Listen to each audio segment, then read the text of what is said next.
What is up, everybody?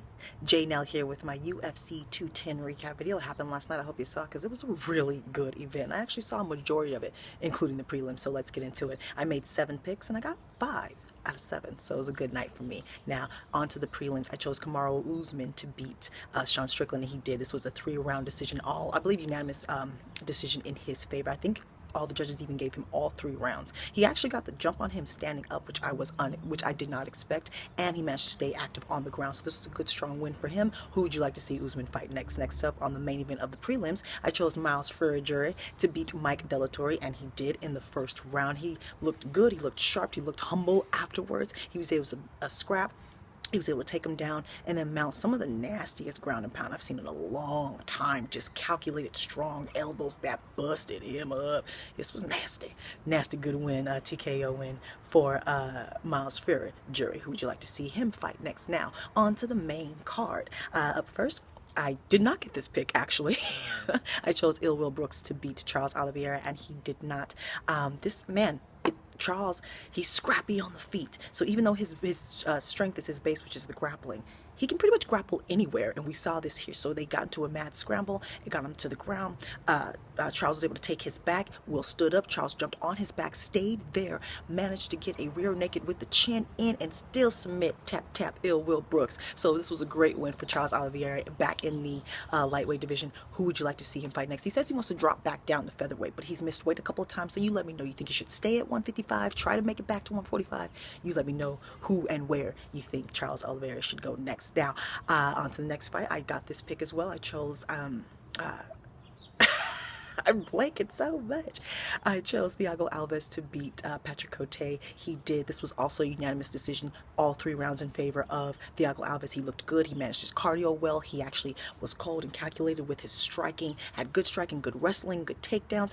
This was one of the most mentally competent, prepared, smart fights I'd seen from Thiago Alves, and towards the end he was wearing Patrick down, busted him up, made him bloody. They were having some fun at the end of the fight where Thiago landed a nice flying knee, which made Patrick laugh, and afterwards, Patrick Cote actually retired. He left his gloves in the middle of the octagon. So thank you, Patrick Cote. He's one of the first stars from Canada, one of the UFC pioneers, quite frankly, in other markets and helping to build this sport in other markets. So thank you, Patrick Cote. And who would you like to see Thiago Alves fight next? He's back in the welterweight division, looking good, looking strong. Who would you like to see him fight next? Now, next up, and I'm going to officially give her my tag of one of my fighters to watch. I wasn't sure I was going to give her that. I'm giving it to her now. I chose Miss Cynthia Calvillo to beat Pearl Gonzalez. I called her Pearl Johnson in my prediction video. I don't know why.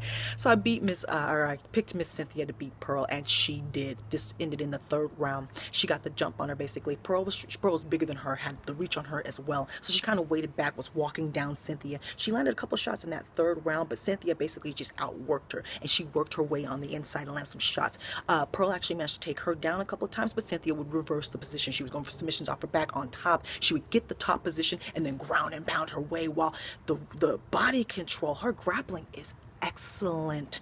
The body control, every time Pearl would move, she would just ride her. She would flip over, she'd take her back, flip over, take her front. She would stay on the back, twist her back, bait her in a bad movement. Her body control on the ground. This girl has some serious grappling skills. Also, she's from Team Alpha Male.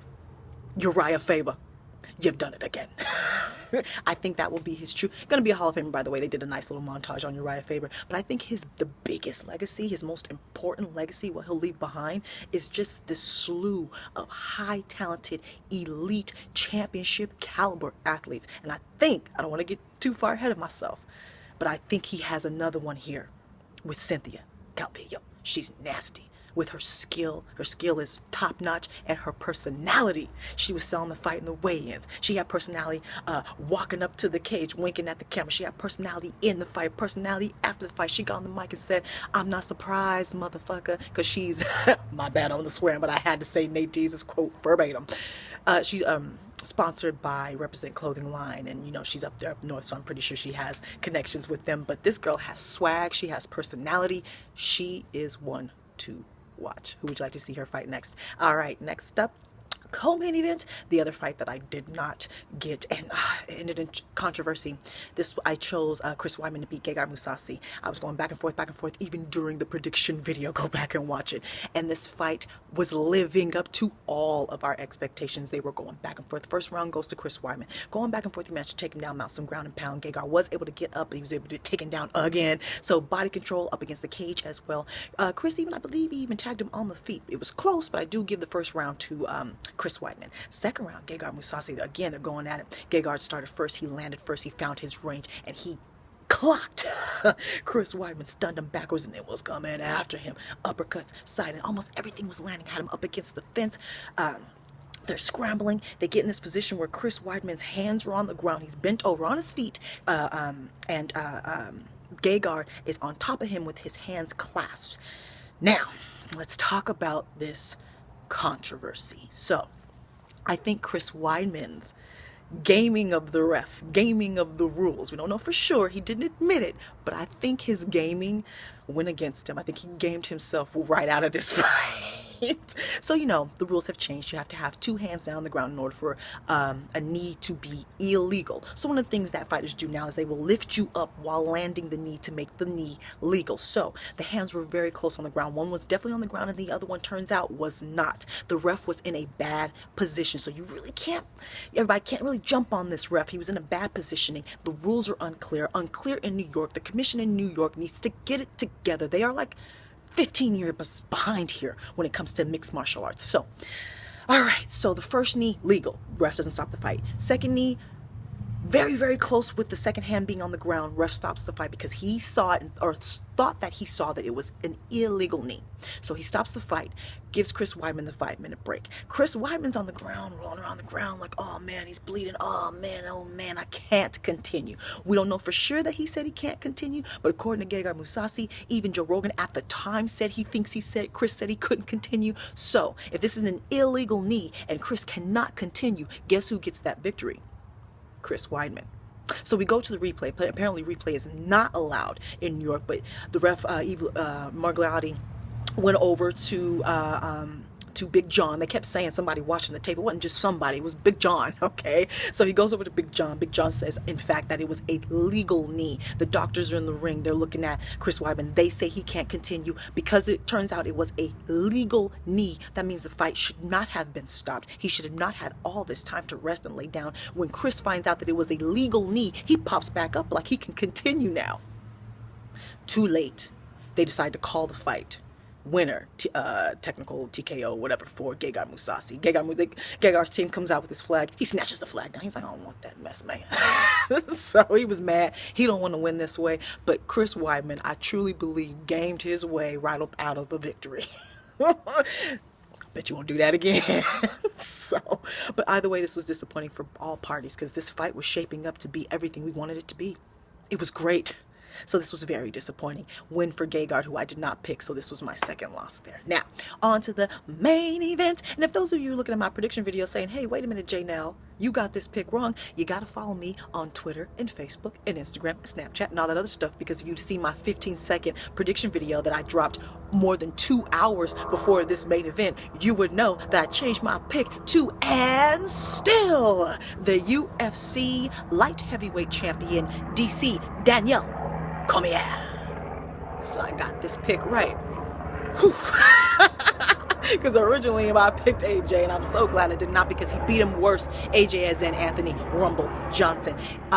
He beat him quicker and more dominantly and more decisively than he did the first time. This first time it ended in the third, this time it ended in the second. This time Anthony didn't even try to box him. I was like, you were beating him with your hands. You threw too many kicks in the first fight. So instead of doing that, boxing him, he initiated the grappling. He landed a couple shots. I landed a kick to the face on DC, and then he was the one who went for the takedown on DC and pressed him up against the cage. And even though you were in the dominant position for like this long, when someone else is much better than you at that skill set, they will eventually get the upper hand. And that's exactly what happened here. Eventually, DC was able to reverse the position. Lean up on AJ, take him down, ground and pound. Same thing with the second round. And then he submitted him via rear naked choke again. And this time, he went and talked trash to Jimmy Manuwa, who was there, which I didn't expect.